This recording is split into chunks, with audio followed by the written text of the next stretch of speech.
disperse this message to so many people at the same time. The other thing is with big disasters, they might not be operational, cell phones. That was one of the very surprising finding of the earthquake in Japan. When the disaster struck, all the telecoms were down. There was no messaging available. So it in each country is different. So these things has to be taken into account. For example, in Maldives, their communication were down as well. Only one FM or AM, I can't remember. 1 AM mast, which was reaching all the atolls, was operational during the tsunami. Nothing else was working. No radio, no telephone, nothing. So when we are talking about message across all platforms, we have to really consider what is the most reliable. Of course, we put it on many platforms, but we have to be realistic as well. Just a clarification on that. Regarding the mobile communication, we can't use SMS for communication because that gets jammed. As soon as we're talking about a reactive approach, not a proactive approach. Yeah. So actually since we get a message, we have about 20 minutes time so that we can send a message. Now there's a system developed with the dialogue to send a cell broadcasting, which is not a SMS, but you get a message. But I think presently they are agreeing to send that when there's a real warning, like tsunami. At the tsunami warning, they open their channel to issue that warning free of charge. For others, it's still not that's not open. So we have discussion with them.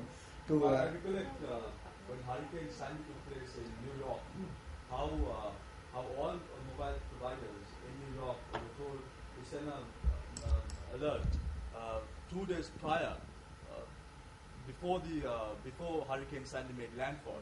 So something like that. That's what I was talking about. Before it happens, maybe a daily weather forecast with what Russell said, 6 to 7 kilometers per hour. Not to just say 6 to 7 kilometers per hour wind is coming across, and everyone has to be vigilant. But rather than saying something like, okay, this is going to make landfall, or this is going to damage property, something a bit more precise, rather than saying, example, during the recent past, last 2 days we saw the Met Department warnings all said fishermen have to be advised not to go to sea. That is something which is very evident that happens always. Strong winds are always expected off the sea. So not something like that, but something very concrete and much more precise. That is what Yasser suggested before. Yeah, that is very, very valuable, and for some hazards it could be done. For others it can't, so we have to consider all. But that raises the question that in all the consultation that go from now on, you have to involve the telecoms as well. Not only media, but telecoms as well. Ministry of Fishery, Ministry of Disaster, and yeah. You had some questions, sorry we interrupted you. No, I just wanted to make a small suggestion. It might be funny, but since Mr. Mendy is also there, because he was highlighting many times the need of informing differently able people when such emergency situation rises. So before we get away from that topic, because since he's there, I was thinking of an idea. What if, while we agree on national-wide agreement, reach an agreement with regard to this scaling system, I mean, the level of the danger or the impact, while we're doing that, because as communicators, it is our responsibility, and the officials concerned, they are also the responsibility to take the message across the society, irrespective of the differently able people or whoever. So, isn't it possible to, if that is a real emergency situation, isn't it possible to embed some sort of audio clip, agreed sound, according to the level of the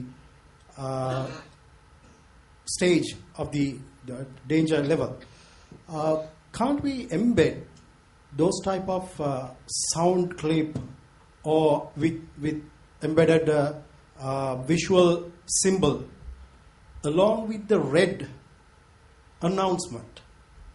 Because that can be done, because it's our utmost responsibility to send the message to every section of the society. So I don't think the communicators feel reluctant to give such information. So for that, we should agree upon the level of the danger and the agreed sound clip or whatever. It's a means of communicating it. Yes, to communicate. For visually and... Or blind or deaf or whoever. I think if you have this agreement, it will be easy for us to ask JICO and NHK Japan to help, because they have it. There is no need to reinvent the wheel or the hot water. They just and they'll be very happy to share. They were in Maldives doing exactly that. I think that's a very good suggestion. I think when we had discussion with this Mr. Mendes regarding the policy, disarmament policy, one of the things they were insisting is to have a equal system so that everybody get message, not only the people who can able people but disabled people also. So we were thinking, what is the message, what is the system that we can adopt? I think some of the things that we can learn from the other countries is very important. Especially we don't have that knowledge in the country. So I think there's something we can work out together, and maybe that can be put into the system itself, so that in future we can use that one. I think Japan is a good place to learn from. I was telling some people that they have perfected this system over 40 years, and now it is automatic. When the Japan Meteorological Office issues a signal, pushes the button, the crawlers on screen start. It's automatic. There is no 1 second delay. And but that needs various factors, like you have to have really reliable information to start this chain of events. And earlier you told that when tsunami or big natural calamity happened, that all major communication system will be shut down.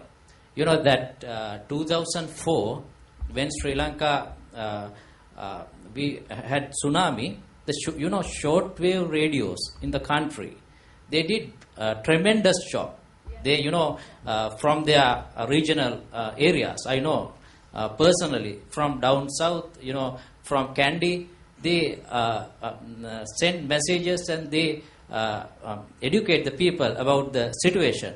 So I think as well as the SMS news alerts, as well as the digital use, when we are using digital media, please look at the Sri Lankan strong shortwave community. I think that was proven in many countries to be the most reliable source, radio, shortwave radio.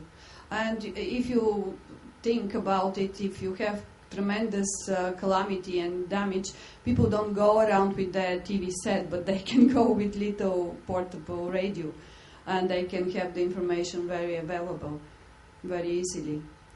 Any more questions? Who are we to rely on now? Getting back to Russell's question, who are we to rely on? Is the Met Department, or is the DMC, or taking into account what Russell correctly pointed out, the reliability, accuracy, speed, and awareness. Right at the top is the reliability. Who are we to rely on? Is it the Met Department, or is the Disaster Management Center? Where can we get the access from? Where is the access point from? Where can we push the button? I think that question was not answered before us. So I'm putting it across to the DMC and the Met Department official, Mr. Dayananda, to answer that question. Who are we to rely on as media organizations?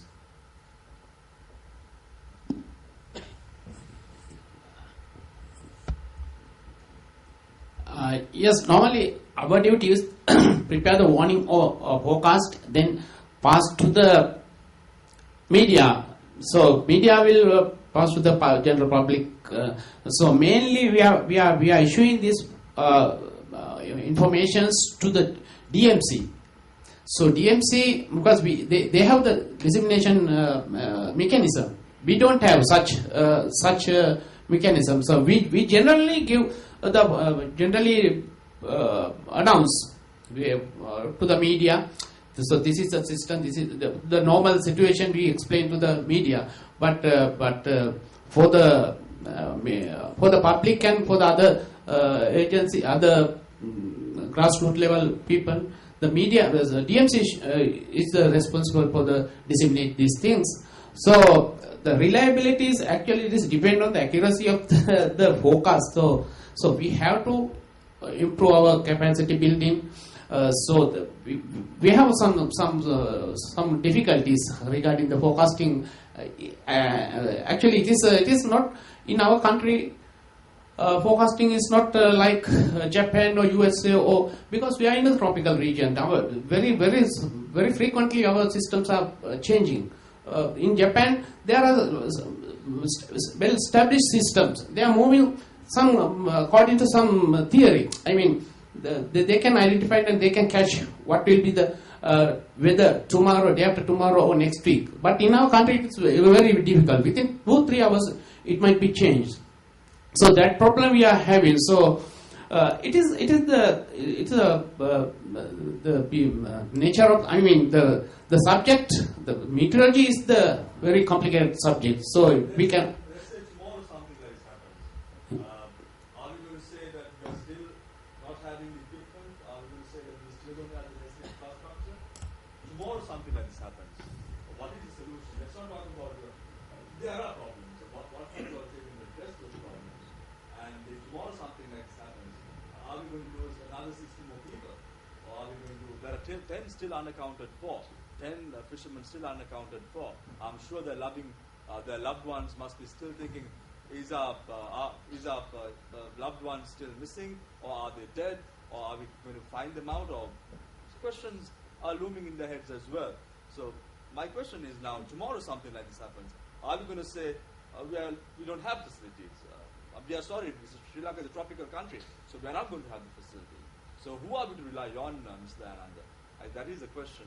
Is it the Met Department point the finger at you all and say, okay, you all are responsible for this? Or is it the DMC, okay, you all are responsible for this? So who is it going to be? I think Russell would. Is that the question, Russell, that we want to clarify? Yes, of course it is. And perhaps there's a start of a compromise answer here. You stated earlier that when you send out information, it's once or twice a day. Thrice a day. Okay, yeah. but morning, noon, and the afternoon. Okay, but you've just but you just said stated now that is your weather systems can change within 3 hours. Yeah. So therefore, the obligation should be, I think, that there is a regular update. So if there's one at 9 o'clock in the morning, there's one at midday, because there's your 3-hour window. Then 3 o'clock in the afternoon, then 6, then 9, so that the updates that the broadcasters are looking for is actually there. That in itself is increasing the reliability. Now then, the first thing you will tell me then is we don't have the resource to put that person in place to look after the media as such. What I would say, therefore, priority lists, let's get somebody. Let's get one person who can do that, and when that person's not there, number 2 person steps in, so that it's not just down to individuals, there's a system. And if that system of regularity and continuity is there, the broadcasters then get something which they can work on. So even on a very, very easy, hopefully, practical step, that is one step that can be implemented very, very soon. So, as we're rightly hearing, if we were to find ourselves in last Friday's situation tomorrow, at least there is a system which is giving us a constant update. So even if you're reiterating or confirming the earlier one, there is that line of communication saying, yes, we are definitely in the same situation, or the winds are waning, or the winds are increasing, so that there's an indicator then for people to understand what's happening. Russell, to add to that, I think it's very important we can start off with the forecast itself, I think. If we have a problem with technology, if we have a problem with, staff, whatever, at least start with what we're doing now, which is the forecast. And I think we should at least change the way we forecast the weather. Because sometimes when we call the Met Department, I don't have to call the Met Department. I know how their sentences would start and I know how it would end. That is not what the Met Department should do, because we have to face our media is not a global media networks. We are not CNN, we're not BBCs. We have a small staff as well at the media desk, right? And we don't have expert meteorologists working for us because we don't have an expert weather center in our desks, because we don't have 24-hour news channels to invest on meteorologists to work for our desks. So therefore, with no expertise at all in meteorology, we completely and totally depend on the DMC and the Met Department to tell us what is happening, right? And it shouldn't be the case where we have to go to international Met officers to find out what's happening in our own country, because our Met Department, our DMC knows what's best in our own island. As you said, we are a tropical country. Our weather changes every 2 hours. Would an international Met Department know that? No. They might not know the signs, the signals, the domestic signs and signals that our Met Department has. So therefore, reliability is one, and also our forecast. I think, so we need to start with how we give our forecasts out.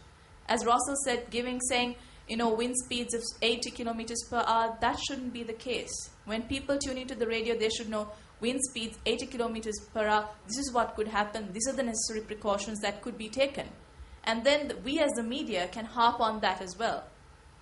So I think that's very important. If we don't have all the infrastructure in place, at least we have meteorologists who know about the subject working at the Met Department, and they can give us better updates and better forecasts than what we get every day, sir. So I think that is somewhere we can start, at least something we can do to start and prevent something like Shamir said happening tomorrow, day after, or even a few hours from now. Adding something to Mahina said, because this is a serious issue, there is a tendency of occurring tornadoes. We haven't heard those kind of things somewhere like 10-15 years ago, but nowadays it happens regularly. So when you take last year, there were several tornadoes across the island. So what type of methodology we have to evaluate these things and give this relevant messages? So the tendency, the systems have been changed now, because we have had the biggest calamity in our history in 2004. Since then, what we have done, where are we? So where are the SOPs? So because almost 10 years have gone now. So it is up to the officials concerned to get together and put a system in place, like gauging the danger. So we are just trying to link all operators in this area. So you guys sit together, and each one of you, each of the parties says what they need from the others. Because as you say, we are not trained, we need clear guidance, but Met Office hasn't such a person yet, so there is need to help them what you need. I just wanted to come back to very practical suggestion. If we start with giving information 3 times a day, within 3 hours, we have to also incorporate a very crucial moment when the fishermen are going out. So instead of giving the 4 o'clock bulletin, it has to be probably 2 o'clock bulletin, so it could be incorporated in news before they go out. And these are things that we can do without any interference from anywhere and without any money, basically, just changing our way of operating. You wanted to say something? Yeah, actually, we in present situation we cannot give the 2 o'clock or 3 o'clock we cannot issue the forecast, because we are receiving the data, global data we need regional data we need. So that data we received, normally it will be completed around 2 or 2:30. So after that we have to analyze this data. So then we are achieving the forecast in the, at 4 o'clock. So no, it is internationally, because we cannot change. We have to wait until receive the data. Otherwise, we cannot give the forecast. And other things. So for the tornado, it's very difficult. You are not for us. Even USA, they cannot forecast the tornado. Very much difficult. So now we, I think most probably we will get the Doppler radar. Doppler radar within next 2-3 months. So we already received the system, but it's not installed because of that bad weather system, because it has to install in the Gongala, in the near area, Gongala mountain. So after installation this system, it is very costly, 420 million or something like that. So after installation these systems, we can give nowcasting. I mean within 3-4 hours or maximum 5 hours, what will be happen in the surrounding area. So actually we need 2 or 3 Doppler radar, but up to now we don't have single one, but the new one will be installed within 2 months. So after that we can cover the southern part of the Sri Lanka, I mean southern part of Sri Lanka and the ocean area, southern and the southwestern ocean area. For the northern part, we have another Doppler radar, but it's very difficult to find the resources to get the Doppler radar. This Doppler radar, the money is given by the Sri Lankan government. For the second Doppler radar, it's no way to get not yet get the fund. But our ministry is trying to get the fund from foreign agencies, JICA or UN or something, WMO, through WMO, something like that. So that is the situation. So another thing, we are planning to prepare a workshop with media personnel, because they don't have basic, basic things regarding the meteorology. So we wanted to explain some birds, some systems. What is the tornado? What is the tropical cyclone? How to go? So they can imagine. So we have to give some basic ideas to media personnel. So because of that, we are planning to arrange a workshop, organize a workshop, and we want to make a cooperation with the media personnel. So because of that, we are planning to organize this very, very near future. Can I just, you were saying in 2 months' time, the Doppler system will be operating? Hopefully, because yesterday our engineers, they went there, and actually we already prepared a road. There was no road, so we had to construct a road. So we construct a road, and then we have to construct a building, 20 meters tower. So everything completed. So when we go to install the system, the crane has collapsed, fallen down from the mountain. So it was very unexpected thing. So again we have to repair that road, and yesterday our team went there and they checked it's okay now. So they said within 2 months period, hopefully they will install it. The US expert come to install the system. So probably within 2 months it will be okay. Because that then obviously for the media becomes a signpost, which can trigger the whole new awareness campaign, that you have a system which you can tell the public is high-tech, which is going to improve the situation, which will heighten your reliability. And it's an event probably that the broadcasters can embrace and use as a focal point for a further awareness campaign. It's almost like, okay, we're entering a new chapter of weather forecasting and reliability in Sri Lanka, and therefore it gives them impetus to actually start that awareness campaign. So what I would suggest is that you start talking now with broadcasters, even though it's not in place, They have 2 months to plan how they're going to approach it. So it's not just the day of the opening. It is heightening the awareness and education of the people of what it can do and how it will improve the forecasting for them in the future. So that's a seminal event, really, that you're looking at. Russell, if I might add just a point. One of the things that we've done is we've begun to use various websites like AccuWeather and one example, and they're fairly accurate in terms of forecasts. And in fact, we get am I right to say we get the satellite information from AccuWeather? I just stepped out and I downloaded the AccuWeather app on my phone, and it's really fantastic. I mean, I don't know from how accurate it is and how credible the information is, but it tells us that there's going to be a thunderstorm tomorrow in Sri Lanka in the evening, for instance. It describes the fishing conditions. It says the fishing conditions are going to be very bad until the 22nd, 23rd.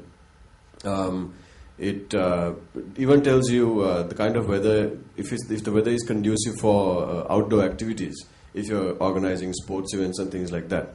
Now, obviously, your information, with things like the Doppler radar coming in, is going to be more accurate. But I would also urge you to have a very modern way of, keeping the media informed. If there's, for instance, an app. Now, these are things that we don't expect you to develop. But if you speak to us, or if you speak to, an application development company, they can take the information that you have. Because you might have the best, most accurate, credible information. But if that can't be communicated to us using modern technology, then there's a problem. These are not very expensive things.